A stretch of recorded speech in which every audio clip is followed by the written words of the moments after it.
Donc en psychogénéalogie, je voulais vous montrer ici, par exemple, ça peut me permettre de voir quelle est ma juste place. Alors je vais vous dessiner différentes fratries pour vous montrer l'impact de certaines choses. Si je suis considérée comme un numéro 1 dans une famille, donc ça c'est le père, ça c'est la mère. Voilà, je vais faire ici un garçon. Ici, je suis le numéro 1. D'accord? Je suis dans cette famille-ci aussi considérée comme le numéro 1, mais avant moi, il y a eu une fausse couche. Donc en fait, tout le monde me dit que je suis le numéro 1, mais je suis le numéro 2. D'accord? Je peux aussi être considéré comme le numéro 1 et avoir ici avant un IVG et une fausse couche. D'accord? Mais on m'explique que je suis le numéro 1. Voilà, rien qu'avec le dessin, voilà, je ne sais pas quel est l'impact pour vous quand vous regardez ça, mais parfois, rien qu'en dessinant son arbre, on va prendre conscience qu'on n'a pas la bonne place, qu'on n'occupe pas la bonne place.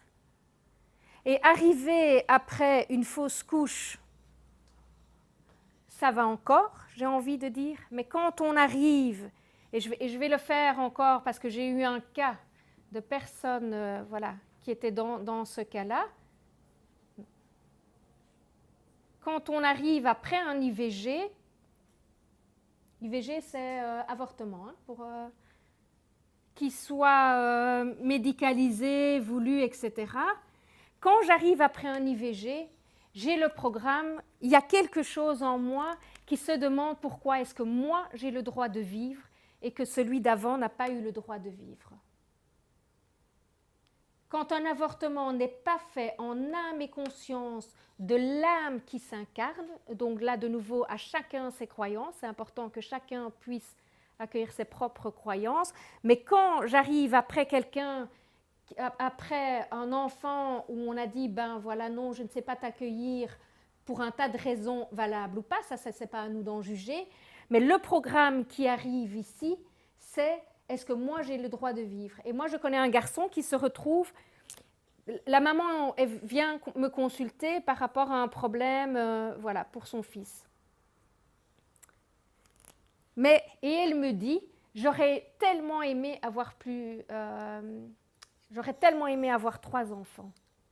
Et donc je lui dis, mais vous avez eu 3 enfants. Son premier enfant, elle était trop jeune, elle a fait un IVG avec le même papa, parce que en plus, après, il y a le deuxième enfant, ils l'ont accueilli, et le troisième enfant, comme ils étaient en crise de couple, ils ne l'ont pas accueilli. Mais cet enfant-là au milieu, bien sûr qu'il va manifester des problèmes, parce que comment ça se fait que lui, il a le droit de vivre? Donc si lui, il veut être loyal ou s'il a une loyauté par rapport à ses frères et sœurs, il y a parfois un risque de suicide. D'accord? Ou un risque d'être dans l'hyperactivité, je vis pour 3.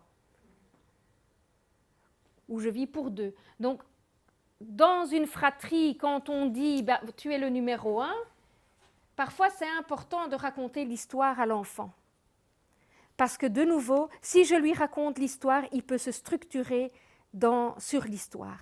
L'important en psychogénéalogie aussi, c'est d'être totalement dans le non-jugement des choix de nos ancêtres. D'accord? Parce que plus je peux être dans le non-jugement des choix que mes ancêtres ont faits, plus je vais pouvoir trouver en moi un espace où je peux avoir de la gratitude pour eux.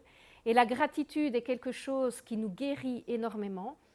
Plus je vais avoir cet espace de gratitude, plus je peux revenir, je vais dire, dans ma bienveillance et regarder ça avec un autre point de vue que les projections que moi je pourrais avoir sur. Parce qu'il y a bien ce que nous on vit à cette époque et les décisions que nos ancêtres ont prises, ils les ont prises dans un environnement qui est totalement différent du nôtre. Donc si nous on projette ce que nous on aurait fait mieux qu'eux, il y a quelque chose où on se met au-dessus de, mais ça ne résout rien.